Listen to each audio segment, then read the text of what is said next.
Assalamualaikum warahmatullahi wabarakatuh. Perkenalkan, saya Angger Alfian, salah satu dosen tetap di program studi penyuluh pertanian Universitas Muhammadiyah Palopo. Pada kesempatan ini, saya akan memaparkan salah satu mata kuliah yang saya ampuh, yaitu botani. Sebagai dosen, saya telah menerapkan Tridharma Perguruan Tinggi yang terdiri dari pengajaran, penelitian, dan pengabdian. Dalam pembelajaran, saya menerapkan sistem DIA, yaitu Delivery, Interaction, dan Assessment. Delivery yaitu saya menyediakan beragam materi pembelajaran untuk membantu mahasiswa belajar secara mandiri, sehingga materi yang saya sampaikan, materi yang saya berikan dapat diterima dengan baik oleh mahasiswa. Selanjutnya yang kedua, Interaction. Interaction yaitu kegiatan tatap muka antara dosen, dalam hal ini saya, dan mahasiswa untuk membahas materi kuliah yang dilakukan di kelas dan tentunya untuk mencapai capaian pembelajaran. Kemudian yang ketiga atau yang terakhir yaitu assessment, yaitu pemberian tugas terstruktur yang direncanakan, misalnya memberikan suatu artikel, kemudian memberikan kuis, menyelesaikan kasus, tentu gunanya untuk mengukur kemampuan mahasiswa dalam menerima materi pembelajaran secara objektif dan tentunya melalui ujian. Mata kuliah yang saya bawakan dalam kesempatan ini adalah mata kuliah botani. Mata kuliah ini merupakan mata kuliah wajib di program studi penyuluh pertanian.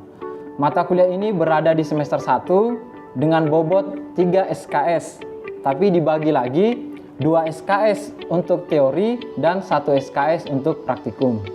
Mata kuliah botani mengkaji tentang yang pertama, taksonomi dan sistem klasifikasi tumbuhan, morfologi daun, batang, akar, bunga, buah, dan biji. Selanjutnya mengkaji tentang struktur sel tumbuhan, jaringan tumbuhan. Mata kuliah ini juga mengkaji tentang enzim dan metabolisme. Metabolisme hal ini berkaitan dengan katabolisme dan anabolisme, seperti respirasi aerob dan tentunya juga fotosintesis. Kemudian yang terakhir, mata kuliah ini mengkaji tentang peranan botani dalam bidang pertanian, karena saya mengajar di program studi penyuluh pertanian.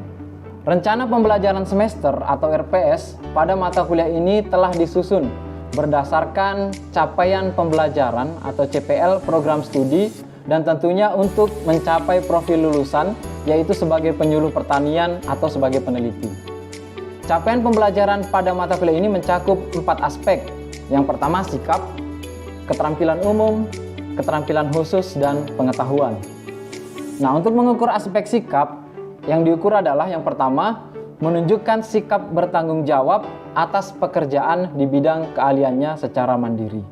Untuk keterampilan umum terdiri atas yang pertama, mampu menerapkan pemikiran logis, kritis, sistematis, dan inovatif dalam konteks pengembangan atau implementasi ilmu pengetahuan dan teknologi yang memperhatikan dan menerapkan nilai humaniora yang sesuai dengan bidang keahliannya. Kemudian yang kedua, mampu menunjukkan kinerja mandiri, bermutu, dan terukur. Selanjutnya untuk keterampilan khusus, yaitu mampu memahami dan menerapkan ilmu pertanian berdasarkan kajian-kajian pada materi perkuliahan. Dan yang terakhir untuk capaian pembelajaran pengetahuan, yaitu memahami konsep dan teori-teori dasar pertanian. Selanjutnya, dari 4 aspek capaian pembelajaran itu diturunkan ke dalam capaian pembelajaran mata kuliah atau yang disingkat CPMK.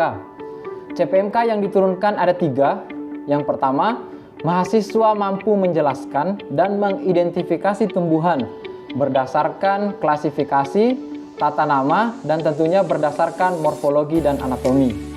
Kemudian yang kedua, mahasiswa mampu menjelaskan konsep fisiologi dalam tumbuhan. Kemudian yang terakhir, mahasiswa mampu menerapkan konsep botani dalam bidang pertanian. Dari 3 CPMK yang ditetapkan, kemudian diturunkan menjadi 12 sub CPMK, yaitu yang pertama, mahasiswa mampu menjelaskan konsep botani dan mendeskripsikan konsep dasar taksonomi tumbuhan. Kemudian sub CPMK yang kedua, mahasiswa mampu mengidentifikasi perbedaan daun berdasarkan karakter morfologinya. Kemudian yang ketiga, mahasiswa mampu mengidentifikasi dan menjabarkan perbedaan batang dan akar berdasarkan karakter morfologinya. Kemudian yang keempat, mahasiswa mampu mengidentifikasi dan menjabarkan perbedaan bunga pada setiap tumbuhan berdasarkan karakter morfologinya.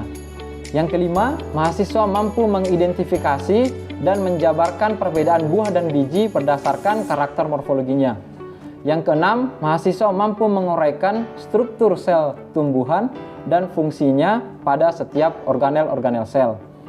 Kemudian sub CPMK yang ketujuh, mahasiswa mampu menguraikan dan menjelaskan jaringan tumbuhan berdasarkan struktur dan fungsi pada setiap jaringan yang berbeda. Sub CPMK yang kedelapan, mahasiswa mampu mengelompokkan dan mengidentifikasi tumbuhan berdasarkan tingkat takson sesuai dengan ciri-ciri dan peranannya. Sub CPMK 9, mahasiswa mampu menjelaskan enzim dan metabolisme. Yang ke-10, mahasiswa mampu menguraikan dan menjelaskan tahapan-tahapan katabolisme serta menentukan hasil pada setiap prosesnya. Sub CPMK 11, mahasiswa mampu menguraikan dan menjelaskan tahapan-tahapan anabolisme, dalam hal ini fotosintesis, serta menentukan hasil pada setiap prosesnya. Kemudian yang terakhir, mahasiswa mampu menerapkan konsep botani dalam bidang pertanian. Dari 12 sub CPMK tersebut, kemudian dibagi ke dalam 14 kali pertemuan dan 2 pertemuan untuk UTS dan UAS. Jadi totalnya 16 kali pertemuan. Dalam pemenuhan aspek delivery, saya menggunakan berbagai literatur untuk mendukung perkuliahan. Literatur yang saya gunakan seperti buku ajar dari berbagai sumber, kemudian modul, dan selanjutnya adalah artikel jurnal dari beberapa penulis. Secara khusus, saya juga menggunakan buku ajar dan modul yang telah saya susun dan menggunakan jurnal berdasarkan hasil penelitian yang telah saya lakukan, baik pada jurnal nasional maupun internasional. Hal ini saya lakukan sebagai bentuk integrasi hasil riset ke dalam pembelajaran saya. Selanjutnya, kita masuk aspek interaction. Adapun aspek atau sistem interaction yang saya lakukan di kelas yaitu dengan sistem SCL atau Student Centered Learning. SCL atau Student Centered Learning merupakan pembelajaran yang menempatkan mahasiswa atau peserta didik sebagai subjek sehingga akan mengembangkan minat menjadi lebih aktif, kreatif, dan inovatif. Sistem SCL terdiri dari pembelajaran interaktif, diskusi, studi kasus, dan pembelajaran kooperatif. Contoh SCL yang saya gunakan yaitu yang pertama, interactive learning, yaitu pembelajaran materi dalam kelas oleh dosen dengan menyisipkan pertanyaan kepada mahasiswa dan meminta pendapat mahasiswa. Yang kedua, think, pair, share, yaitu berdiskusi dengan mengangkat isu-isu atau tema tertentu kemudian dipresentasikan. Kemudian yang ketiga, case-based learning, dengan cara mengambil berbagai kasus kemudian untuk didiskusikan di kelas.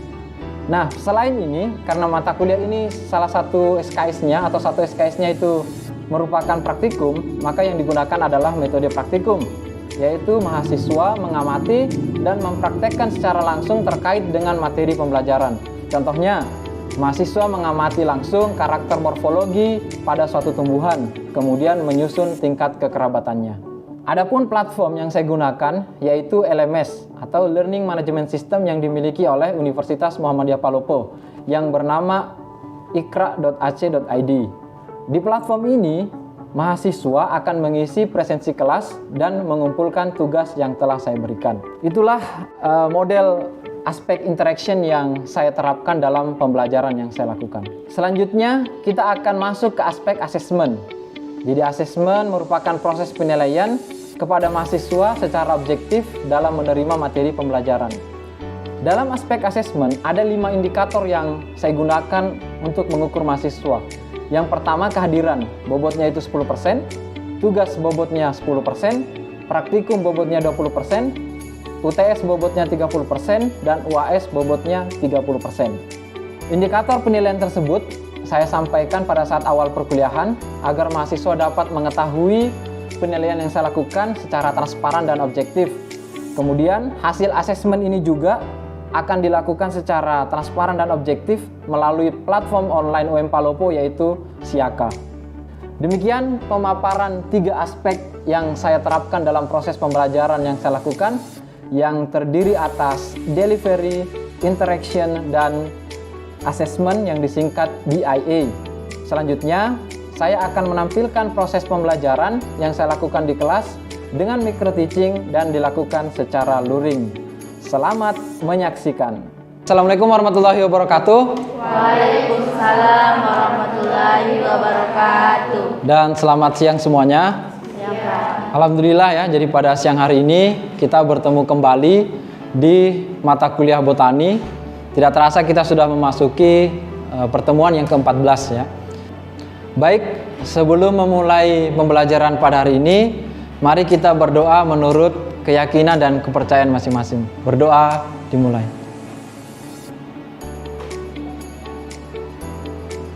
Selesai ya. Jadi pada pertemuan siang hari ini kita akan membahas salah satu materi dalam topik bahasan botani, yaitu tentang fotosintesis.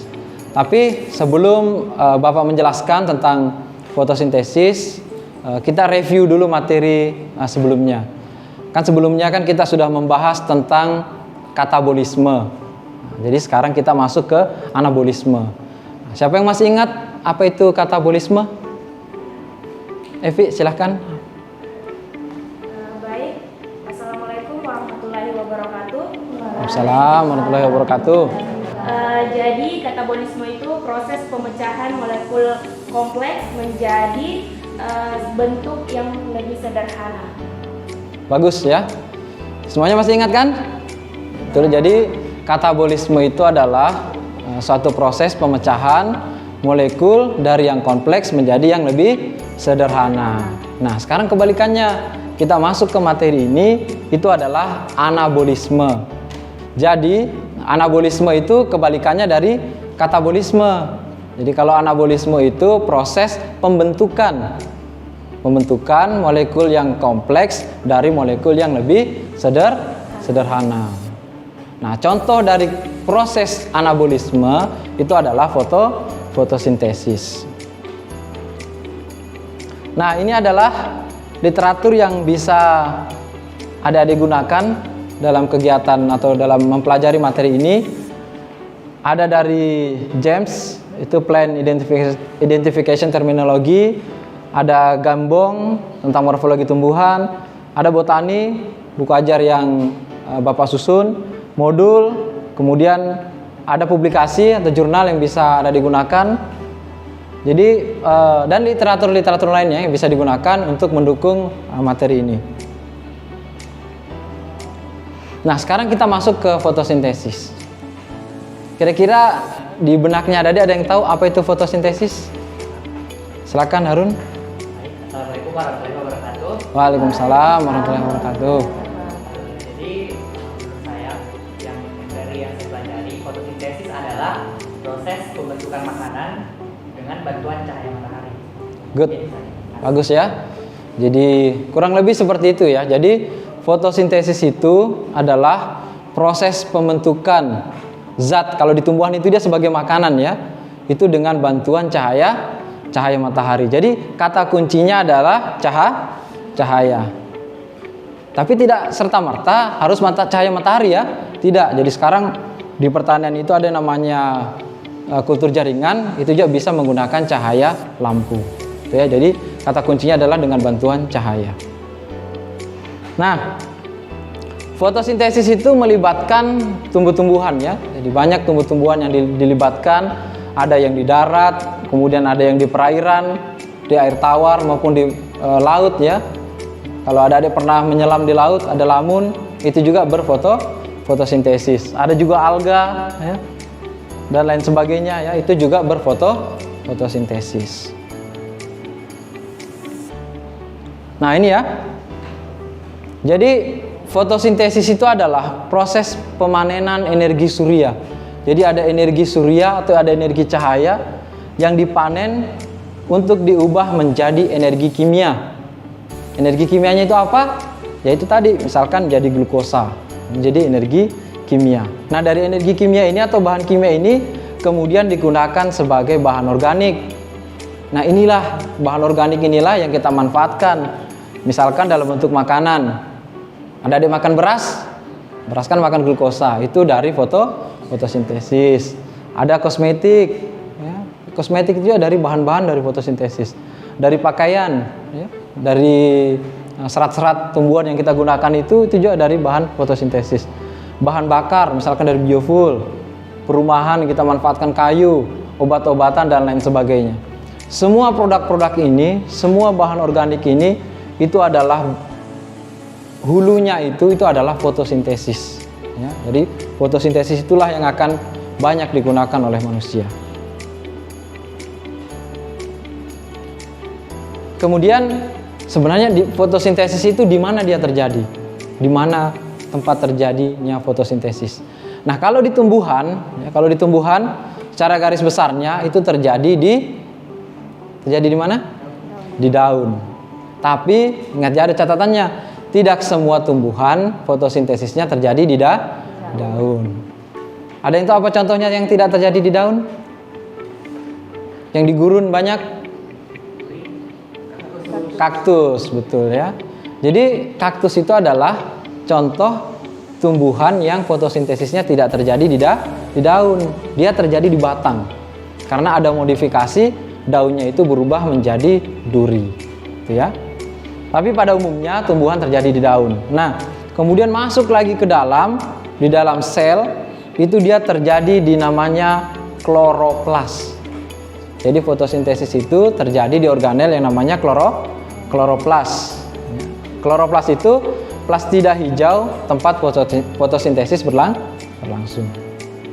Nah, di dalam kloroplas itu yang unik, ini yang membuat warnanya menjadi hijau, itu terdapat klorofil. Jadi kenapa daun itu warnanya hijau, tumbuh-tumbuhan itu warnanya hijau? Karena mengandung klorofil. Jadi pigmen. Jadi klorofil itu adalah pigmen. Kemudian jauh lagi ke dalam, ya, di kloroplas itu fotosintesis itu terjadi di tilakoid dan stroma. Nanti saya jelaskan lebih jauh lagi ya. Jadi dia terjadi di membran tilakoid dan kemudian terjadi di stroma. Nah, ini adalah gambar atau bagan ya dari kloroplas. Jadi kalau kloroplas itu diperbesar atau dibuat animasinya seperti ini gambarnya. Nah, yang tumpuk-tumpuk ini, tumpuk-tumpuk warna hijau ini, itu adalah granum ya, atau grana ya. Nah, yang kayak koin-koin ini, itu namanya tilakoid. Jadi dia menumpuk si tilakoid itu, kemudian dia membentuk grana. Sedangkan yang di dalamnya ini, yang cairan dari kloroplas ini, itu disebut stroma. Jadi ingat ya, ingat dua tempat. Yang pertama tilakoid, yang kedua adalah stroma. Karena itu adalah tempat kunci terjadinya fotosintesis. Nah, sekarang kita ke reaksi fotosintesis. Kalau di reaksi kimianya, fotosintesis adalah CO2 ditambah H2O atau karbon dioksida ditambah air dengan bantuan cahaya dan pigmen klorofil yang menangkap, itu menjadi C6H12O6 ditambah O2 atau oksigen. Jadi fotosintesis itu sebenarnya berasal dari dua senyawa, karbon dioksida dan air. Jadi dia membutuhkan karbon dioksida dan membutuhkan air, kemudian diproses menjadi karbohidrat atau glukosa atau C6H12O6 dan mengeluarkan oksigen.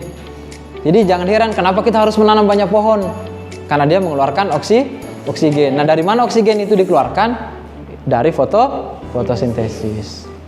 Nah, reaksi fotosintesis itu ada dua. Secara garis besarnya itu ada dua. Yang pertama reaksi terang, yang kedua reaksi gelap. Kenapa disebut reaksi terang? Karena reaksi ini membutuhkan cahaya. Kenapa dia disebut reaksi gelap? Karena dia tidak membutuhkan cahaya. Jadi bukan dia terjadi harus malam hari ya, tidak. Biar siang hari dia bisa terjadi, tapi dia tidak membutuhkan cahaya. Nah, reaksi terang ini reaksi yang menggunakan air dan cahaya. Sedangkan reaksi gelap, reaksi yang menggunakan karbon dioksida. Saya ulangi ya. Di reaksi terang itu menggunakan air dan menggunakan cahaya. cahaya. Sedangkan di reaksi gelap menggunakan karbon dioksida. Ya. Nah, reaksi gelap ini juga disebut siklus Kelvin. Ya, siklus Kelvin. Kenapa disebut siklus Kelvin? Ya karena Kelvin yang menemukannya. Nah, sekarang kita masuk ke prosesnya. Fotosintesis tadi yang saya jelaskan dibagi menjadi dua, reaksi terang dan reaksi gelap. Reaksi terang dan reaksi gelap. Nah, di reaksi terang itu cahaya masuk nanti dia. Cahaya masuk di dalam gerhana atau tilakoid, ditangkap oleh pigmen. Klorofil tadi, ya, si klorofil itu fungsinya dia menangkap cahaya. Kemudian air itu dipecah.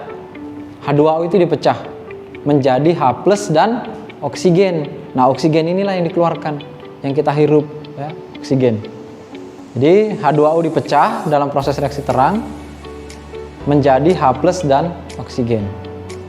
Kemudian di reaksi terang ini juga digunakan ATP dan NADPH. Itu digunakan dia, ya. Saya ulangi, air dipecah, cahaya diserap, ya. Kemudian dia menghasilkan ATP dan NADPH, ya. Dan dia terjadi di membran tilakoid. Jadi kalau saya tanya nanti di mana terjadinya reaksi terang, itu di membran tilakoid. Apa hasilnya? Hasilnya adalah ATP dan NADPH dan kemudian mengeluarkan oksigen. Nah, itu adalah reaksi terang. Setelah reaksi terang, kemudian masuk ke reaksi gelap. Jadi ini kayak reaksi berjalan ini, ya, bergantian, ya. Kemudian dari reaksi terang masuk ke reaksi gelap. Ya. Nah, hasil yang dari reaksi terang tadi, ATP dan NADPH itu digunakan dalam proses reaksi gelap atau siklus Kelvin. Digunakan di sini. Kemudian di reaksi gelap yang digunakan adalah CO2. Kalau tadi di reaksi terang yang digunakan adalah H2O, kalau di reaksi gelap yang digunakan adalah CO2. Masuk ke dalam siklus Kelvin reaksi gelap menghasilkan gula. Gula inilah C6H12O6 atau glukosa. Ya, inilah hasilnya, ya. Hasil dari fotosintesis. Oke. Reaksi terang dan reaksi gelap itu proses fotosintesis. Nah, fotosintesis ini dalam bidang pertanian untuk tanaman-tanaman pertanian sangat krusial dan sangat penting. Ya. Itu perannya betul-betul sangat penting, ya, vital. Jadi karena adik-adik semua mahasiswa pertanian, ya, di bagaimana implementasi fotosintesis ini dalam bidang pertanian. Jadi fotosintesis itu perannya sangat penting. Jadi misalkan suatu tanaman, ya, tanaman buah misalkan fotosintesisnya tidak bagus, maka kemungkinan buahnya tidak banyak. Kan buah yang kita makan misalkan mangga itu kan hasil dari fotosintesis. Kalau fotosintesisnya tidak berlangsung dengan baik, maka hasilnya juga tidak baik. Oleh karena itu, peningkatan proses fotosintesis ini itu harus diperhatikan baik-baik. Ya. Ini salah satu riset yang saya lakukan. Jadi di riset ini mencoba meningkatkan kemampuan fotosintesis dari cengkeh. Jadi yang digunakan ini bibit cengkeh. Ya, salah satu riset yang saya lakukan. Nah, itu menggunakan paklobutrazol, ya. Cengkeh hutan, ya. Saya menggunakan tanaman cengkeh hutan. Kemudian diberikan perlakuan paklobutrazol. Jadi dia seperti pupuk, ya. Menggunakan perlakuan paklobutrazol untuk meningkatkan fotosintesis. Nah, ternyata dari hasil riset ini yang ditingkatkan adalah ini klorofilnya. Jadi peningkatan jumlah klorofil dalam bibit tanaman cengkeh itu menggunakan paklobutrazol ini itu meningkat. Jadi dia meningkat, ya. Jadi dia meningkat jumlah klorofilnya. Nah, ketika jumlah klorofilnya ini meningkat dan bagus, ya, maka diharapkan fotosintesisnya juga bagus. Karena yang menangkap cahaya tadi itu adalah klorofil. Gitu, ya. Ini salah satu riset. Kemudian apa saja sebenarnya? Salah satu contoh ya, produk dari turunan fotosintesis. Ini juga contoh riset yang sudah saya lakukan. Ya. Saya meneliti kandungan essential oils atau minyak atsiri pada cengkeh. Cengkeh kan mengandung minyak atsiri ya. Jadi kenapa kita panen bunganya cengkeh itu? Salah satunya digunakan untuk mengambil minyak atsiri. Nah, minyak atsiri dari cengkeh ini asalnya dari mana? Induknya itu dari fotosintesis. Kemudian diturunkan menjadi metabolit sekunder. Nah, itulah kemudian menghasilkan beberapa senyawa essential oils. Contohnya eugenol. Jadi kalau kalian nanti misalkan panen cengkeh, kemudian dia aromanya itu lebih tajam, nah itu adalah minyak atsiri. Minyak atsirinya itu eugenol namanya. Ini adalah contoh produk turunan fotosintesis. Bisa dibaca di Google Scholar saya ya. Bisa dilihat di situ riset lengkapnya tentang produk turunan dari fotosintesis. Oke, sekarang untuk daftar hadirnya, jadi adik-adik bisa akses di LMS. Jadi di LMS itu silahkan isi daftar hadirnya. Kemudian di situ juga bisa di-download materi-materi yang saya ajarkan tadi, PPT, semua bahan ajar saya upload di LMS. Kemudian kuis juga, ya, saya upload di LMS, silahkan diisi. Waktunya 1 minggu ya. Jadi minggu depan itu pas kalian masuk lagi kuliah itu sudah tertutup semua akses kuis yang ada di LMS. Kemudian untuk tugas, ya, kalian mencari jurnal tentang fotosintesis. Per kelompok 1 jurnal, kelompok yang saya bagi minggu lalu ya. Per kelompok itu 1 jurnal, kemudian kalian bahas dan minggu depan kalian presentasikan di depan. Jadi itu untuk tugas. Oke, itu saja mungkin materi hari ini. Ada yang mau ditanyakan? Saya Pak. Silakan, Maulina. Baik, terima kasih atas waktunya. Langsung saja, pertanyaan saya itu Pak, apalagi produk atau hasil pertanian yang berasal dari proses fotosintesis? Bagus ya. Banyak ya sebenarnya produk hasil dari fotosintesis. Yang saya bilang tadi contohnya essential oils ya, itu semua juga hasil dari fotosintesis. Yang paling gampang kita identifikasi itu gula tebu. Nah, tebu itu di dalam batangnya itu adalah hasil dari fotosintesis. Itu difotosintesis di daun, kemudian disimpan di batang jadi disimpan, kemudian jadi gula tebu ya kita konsumsi ya. Dan banyak lain, buah-buahan, beras yang kita makan ya, tepung, gandum yang semuanya kalian konsumsi, itu semuanya berasal dari fotosintesis ya. Jadi fotosintesis itu perannya sangat vital. Oke, terima kasih atas pertanyaannya, bagus ya. Demikian kuliah kita pada hari ini. Semoga dapat bermanfaat untuk kita semua. Tolong tugasnya dikerjakan ya. Minggu depan kita pertemuan terakhir ya. Jadi nanti 2 minggu ke depan kita akan ujian akhir ya. Demikian saya akhiri. Wassalamualaikum warahmatullahi wabarakatuh. Waalaikumsalam warahmatullahi wabarakatuh. Itulah tadi proses pembelajaran yang telah saya lakukan. Semoga video ini dapat bermanfaat untuk kita semua dan tentunya untuk pengembangan pendidikan di Indonesia. Terima kasih. Wassalamualaikum warahmatullahi wabarakatuh.